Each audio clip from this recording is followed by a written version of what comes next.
वालेकुम students, managing NTFS में permissions हम लोगों ने पढ़ना है।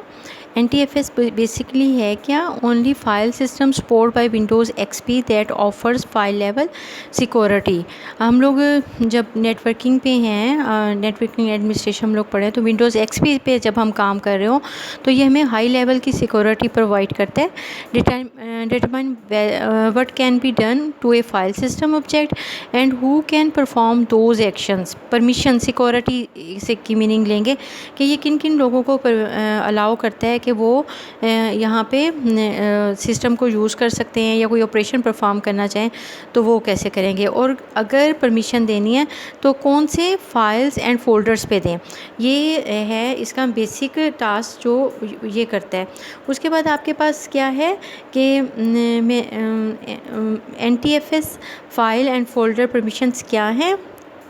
आपको फ़ाइल रीड करने की परमिशन दे, राइट करने की, या अगर आप डायरेक्टरी में से लिस्ट ऑफ फोल्डर कंटेंट्स देखना चाह रहे हैं अगर हमारे कोई ऐसे कोड्स हैं जिनको हम एग्जीक्यूट करना चाहें तो क्या ये हमें अलाउ करते हैं।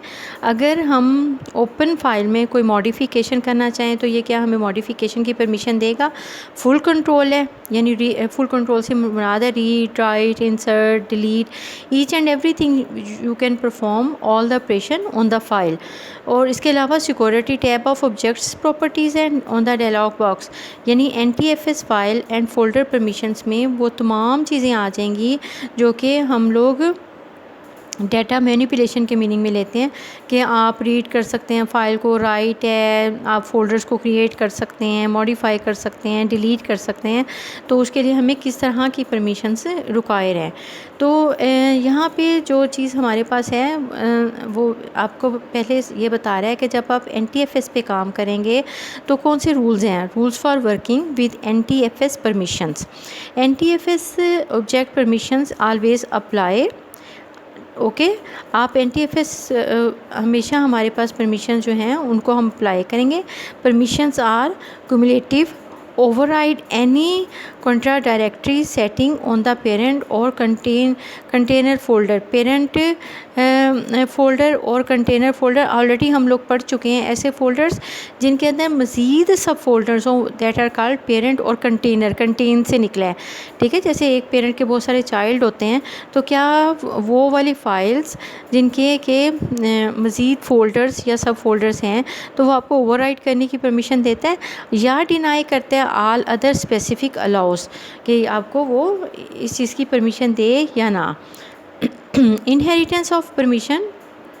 New objects assume permission of parent container, कि आपके पास क्या न्यू ऑब्जेक्ट्स हैं जो कि हम पेरेंट कंटेनर के लिए यूज़ करेंगे। मूविंग और copying an object from NTFS to FAT file allocation table. Already हम लोग इसकी बड़ी डिटेल पढ़ चुके हैं, उसको यहाँ पे वो डिस्कस कर रहा है कि क्या ये परमिशन देता है कि आपकी जो भी ऑब्जेक्ट पड़ा है आप उसको मूव कर सकते हैं NTFS से फैट की तरफ।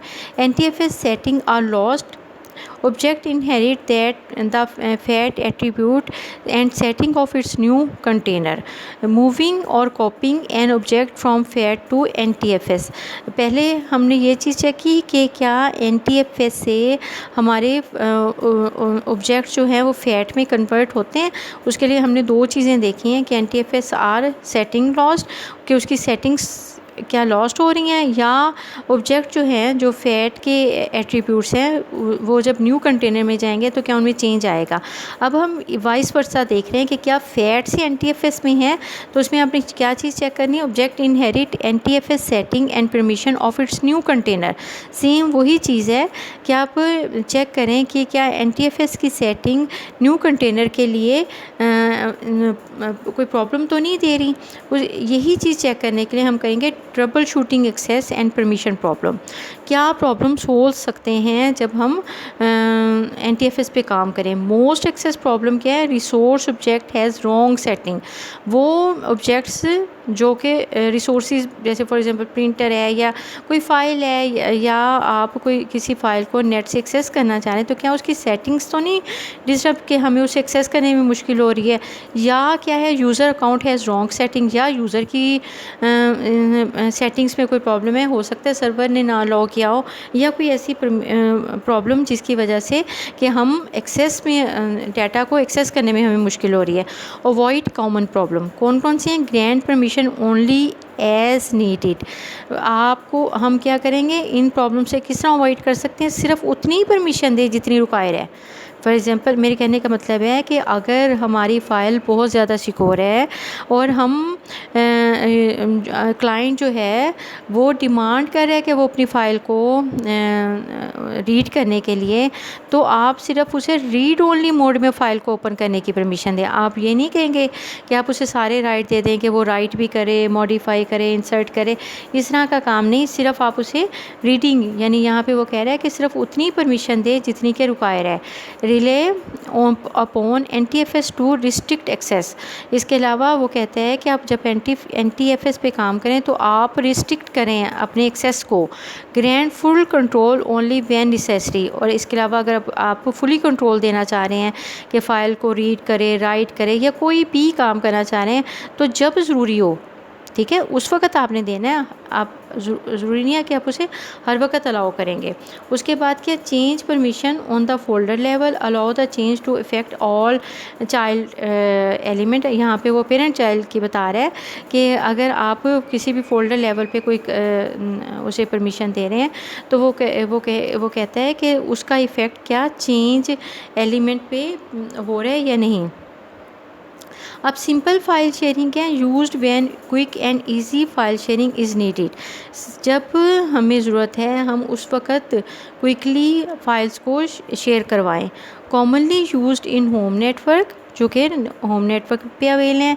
नो ग्रैनुअल परमिशन कंट्रोल, के आपके पास फुली कंट्रोल नहीं है। Effective only when Windows XP is a member of work group. और ये उस वक़्त ज़्यादा पॉसिबल होगा जब विंडोज़ XP जो है हमारे वर्क ग्रुप का हिस्सा है, इसलिए हमने स्टार्ट से ही विंडोज़ XP का जो है उस चीज़ को चेक करना है। Dragging and dropping folders and drives into the sharing document folder. इसके अलावा आप फाइल को ड्रैग कर रहे हैं या ड्रॉप कर रहे हैं, तो क्या आप उसे शेयर करवा रहे हैं डॉक्यूमेंट फ़ोल्डर पे, इस चीज़ को हम लोगों ने यहाँ पे चेक करना है। ये जो है सिंपल फ़ाइल शेयरिंग में हम लोग ये देखेंगे कि हमारी फ़ाइल सर्वर पे कितनी आसानी से हो सकती है। ईजीएस्ट वे ढूंढ के हम उस फाइल को शेयर करने की कोशिश करेंगे जिसमें कि हमें प्रॉब्लम ज़्यादा फेस ना करने पड़े। अब यहाँ पे है मैनेजिंग शेयर्ड फ़ोल्डर्स, वो फ़ोल्डर्स जो कि शेयर हो सकते हैं। शेयरिंग टैब आप यहाँ पे चेक करें, found on both FAT and FAT32 that are the version of the FAT and NTFS folder properties dialog box। ये जो इस वक्त dialog box ओपन हुआ है ये इस चीज़ को डिस्कस कर रहा है। Use to enable remote access, यहाँ पे आप क्या करेंगे, रिमोट एक्सेस को पॉसिबल बनाएंगे और कोशिश करेंगे कि हमारी वो फ़ाइल जो कि शेयर हो सकती हैं उनको हम क्या करें, शेयर करवाएं। शेयर करवाने के लिए हम सर्वर की हमें परमिशन की ज़रूरत है। इसके अलावा क्या सर्वर हमें रीड ओनली मोड में, राइट में, या वो फुली कंट्रोल दे रहा है, ये सारी चीज़ें हम यहाँ पे चेक करेंगे। चेक करने के बाद यहाँ पे वो मज़ीद आपसे डिस्कस करें कि work with media folders and the customise tab. My document, my music, my picture folder, ये वो सारे आपके पास वो मीडिया फ़ोल्डर्स हैं जो कि यूज़ होते हैं। Default storage locations for document, music file and image, कि जैसे अगर मेरी डॉक्यूमेंट है, कोई मैंने in the form of written material किया है तो वो डॉक्यूमेंट्स में जाके स्टोर हो जाएगी। अगर वो कोई वॉइस है या जिसमें वॉइस रिकॉर्डिंग हो रही है तो वो म्यूज़िक फ़ाइल में, और इमेज से मुराद हमारे जो पिक्चर्स वगैरह हैं तो ये ऑलरेडी बाय डिफ़ॉल्ट बने होते हैं, उस लिहाज से हमारी डिफ़ॉल्ट स्टोरेज लोकेशन हो जाएगी। Top level media folders can not be altered वो कहता है कि जो टॉप लेवल आपके मीडिया हैं वो चेंज नहीं हो सकते। और कस्टमाइज्ड टैब में ये है use to define the type of folder the amount point represent, कि आपने जिस तरह का उसे प्रेजेंट किया है उस लिहाज से वो उसकी सेटिंग करेगा। यहाँ पे जब हम ये बात पढ़ें तो जिप्ड फाइल्स की एग्जांपल आ जाती है कि जिप्ड फाइल्स क्या है, preferred method of moving large और multiple files around over the net file. वो फाइल्स जो हमारी फाइल्स बहुत ज़्यादा मेमोरी में स्पेस लेती हैं, हम उन्हें जिप्ड फाइल्स बना देते हैं। और वो कहते हैं कि इस मेथड को आप यूज़ करें और उसको इंटरनेट पे यूज़ करें। वो क्या करेगा, compress file that house or one or more file into the single zip file. ठीक है, उसमें फ़ाइल का साइज़ तो कम किया जाता है, डाटा लॉस्ट जो है वो किसी सूरत में नहीं होता। यहाँ पे वो यही चीज़ कह रहा है कि कंप्रेस द फ़ाइल को कंप्रेस करें कि उसकी जो उसने अगर एक्स्ट्रा कोई मेमोरी ली हुई है उसको वो फ्री करे, ताकि उस फाइल को जो लार्ज है हमारी उसको हम कंप्रेस करके आगे मूव करवा सकें। Zipping capability build into the file system of XP, यानी एक्सपी आपको ये चीज़ की फैसिलिटी प्रोवाइड करता है कि अगर आप ये वाला काम करना चाहें कि आप फाइल को कंप्रेस करना चाहें तो वो आप कर सकते हैं। बर्निंग सीडीज़ हैं support for writing files to a blank recordable CD, कि आप क्या करेंगे, वो फाइल्स पहले जो है हम एक ऐसी सीडी ले लेंगे जो ब्लैंक है, उसके बाद आप उस पर राइटिंग अगर करना चाह रहे हैं इंक्लूडिंग द एक्सपी को यूज़ करते हुए, तो वो क्या कहते हैं, ability to duplicate the CD आपको अलाउ करता है कि आप उसी की जैसे हम बैकअप लेना चाह रहे हैं तो आप उसका बैकअप ले सकते हैं। ठीक है, record audio CDs from other audio CDs और म्यूज़िक फ़ाइल। इसके अलावा अगर आप उसकी रिकॉर्डिंग करना चाह रहे हैं या सीडीज़ पे तो आप उसे उस लिहाज से उसकी सेटिंग कर सकते हैं। ऑडियो अगर है उसमें वो कम एमबीज़ लेगा, लेकिन अगर आप म्यूज़िक वगैरह में है तो वो फिर ज़्यादा एमबीज़ लेता है, तो इसी पर्पज़ के लिए सीडी यूज़ की जाती है। इरेज सीडी रीड राइट, कि आप अगर चाहते हैं तो आप उसको बर्न करें तो वो आपकी सीडी को रीडिंग और राइटिंग जो भी आप काम करना चाह रहे हैं उस पर मज़ीद उसकी इम्प्रूवमेंट के लिए आप कर सकते हैं। अब यूजिंग ऑफलाइन फ़ाइल्स, क्या work with network files when not connect to the network. जब हम नेटवर्क पे काम कर रहे हों और नेट अवेल नहीं है तो फिर हम ऑफ़लाइन फ़ाइल्स पे काम करते होते हैं। ऑफ़लाइन का आपको कंसेप्ट क्लियर होगा। जैसे हम फॉर एग्ज़ाम्पल मैं अगर आपको ये एग्ज़ाम्पल दूँ कि जैसे हम कुरान पाक सुनते हैं तो एक उसकी होती है लाइव रेसिटेशन होती है, आप उसे सुन सकते हैं। बाज़ दफ़ा हम ट्रैवल में हैं और हम ये समझते हैं कि अब वहाँ पे नेट का कोई प्रॉब्लम होगा या मोबाइल डाटा भी नहीं यूज़ हो सकता, तो मैं उसकी डाउनलोडिंग कर लेती हूँ ऑफ़लाइन पे। अब उसे ये है कि अगर मुझे नेट नहीं भी अवेल तो मैं उस फ़ाइल को यूज़ कर सकती हूँ। इसी तरह बाज़ लोग म्यूज़िक को ऑफ़लाइन मीनिंग में लेते हैं, तो वो कहता है कि हम हमेशा ऑफ़लाइन फ़ाइल्स को उस वक्त करेंगे जब हमारे पास नेट की सहूलत नहीं है। Does not change normal access method, इसमें नॉर्मल एक्सेस मेथड यूज़ नहीं होता। हमें सिर्फ उसी फ़ाइल को जो हम डाउनलोड कर चुके हैं, और वो हमें ये फ़ीचर भी प्रोवाइड करता है कि जब वो आपके पास नेट नहीं है तो तब आप उसको यूज़ करें तो हम फिर उसी वक्त ही उसको यूज़ करेंगे। Maintain the duplicate offline version of the file. इसके अलावा क्या है, आप फ़ाइल का डुप्लीकेट वर्जन बनाएं, यानी अगर फ़ाइल मेरी डुप्लीकेट हो रही है तो आप उसको जैसे हम इसको सिक्योरिटी मीनिंग में ले सकते हैं, बैकअप मीनिंग में ले सकते हैं। इसके अलावा redirection completely unseen by the user, और इसके अलावा आप उसको रीडायरेक्शन करें कि वो यूज़र उसे ना देख सके। ठीक है, उसके बाद आपके पास आ जाता है folder redirection. Alter physical storage location of commonly used folders. अमूमन वो फ़ोल्डर्स हम स्टोर करते हैं जो कि ज़्यादा कॉमनली यूज्ड होते हैं। रीडायरेक्ट टू नेटवर्क सर्वर है, retain original local access method है। इन मीनिंग को यूज़ करते हैं, हम फ़ोल्डर्स को रीडायरेक्ट कर सकते हैं। To configure local user alter location of my document folder. अमूमन हमारे जो भी डॉक्यूमेंट्स हैं माई डॉक्यूमेंट में हैं, लेकिन अगर आप पाथ देना चाहते हैं ताकि आपको याद रहे तो आप अपनी ड्राइव में उस ड्राइव को आप याद रखिएगा। जैसे फॉर एग्जांपल सी या डी पे आप उसको सेव करना चाह रहे हैं तो आप फिर उसको अपना फ़ोल्डर क्रिएट करके वहाँ पे सेव कर सकते हैं। Group policy redirect to share the network server. और अगर आप ये समझते हैं कि नेटवर्क सर्वर पे आप उसको यूज़ कर सकते हैं ग्रुप पॉलिसी को यूज़ कर। ग्रुप पॉलिसी में ये होता है ना कि सर्वर बहुत सारे यूज़र्स को एक्सेस करवा रहा है अपनी फ़ाइल्स को, तो वो यहाँ पे फ़ाइल्स को शेयर करने की परमिशन देगा कि मल्टीपल यूज़र उस फाइल को यूज़ करें। और कंकरेंसी के रूल्स जो आप लोगों ने सेकंड सेमेस्टर में पढ़े हुए हैं DBMS में, उन चीज़ों को फॉलो करते हुए आप लोगों ने याद ये काम करना है।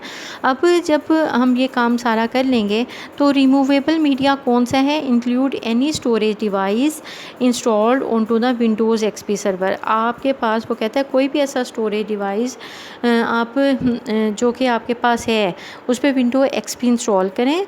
टैब डिवाइसेस हैं, DVD एंड CD डिवाइस हैं, यानी ये वो डिवाइसेस हैं जो कि रिमूवेबल हैं। ठीक है, एक तो आपकी हार्ड डिस्क है ना, हो तो वो भी रिमूव जाती है, लेकिन उसको बार बार रिमूव करना या उसको पोर्ट से डिस्टर्ब करना जो है वो सही नहीं रहता।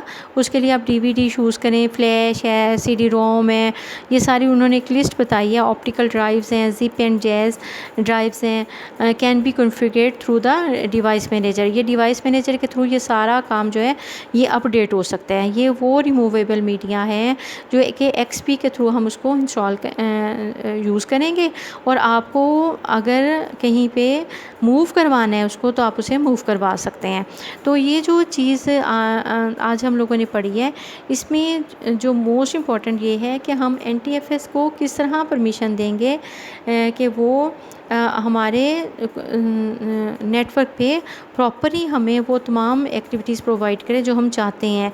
ठीक है, ये ऑलरेडी इसके नोट्स में आपको दे चुकी थी, लेकिन अगर आप फिर भी ये समझते हैं कि स्लाइड्स का, तो मैं इसकी PDF आपको उधर शेयर कर दूँगी व्हाट्सएप ग्रुप में।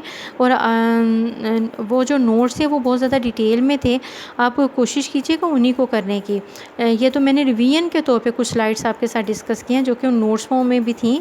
फिर भी इनको आप लोग थॉरली इसकी भी स्टडी कर लीजिएगा। हो सकता है शॉर्ट क्वेश्चनिंग में यहाँ से भी वो कोई आपसे क्वेश्चन कर ले जो कि आपको फिर वो आना चाहिए, क्योंकि हम लोगों ने NTFS को खासी डिटेल में पढ़ा हुआ है। इसके अलावा अगर आप जो हम रिवीजन सारी कर रहे हैं, अगर आप समझते हैं कि कोई वीक दोबारा से रिवाइज़ होना चाहिए तो आप मुझे वो वीक नंबर बता दीजिएगा व्हाट्सएप ग्रुप पे, तो मैं वो फिर आपको दोबारा से रिवाइज़ कर दूँगी। उससे ये होगा कि गो थ्रू हो जाओगे। अगर कोई ऐसा पॉइंट जो आपके जहन से निकल गया है तो आप उसको फिर अच्छे तरीके से पढ़ सकते हैं। ठीक है, अल्लाह हाफ़िज़।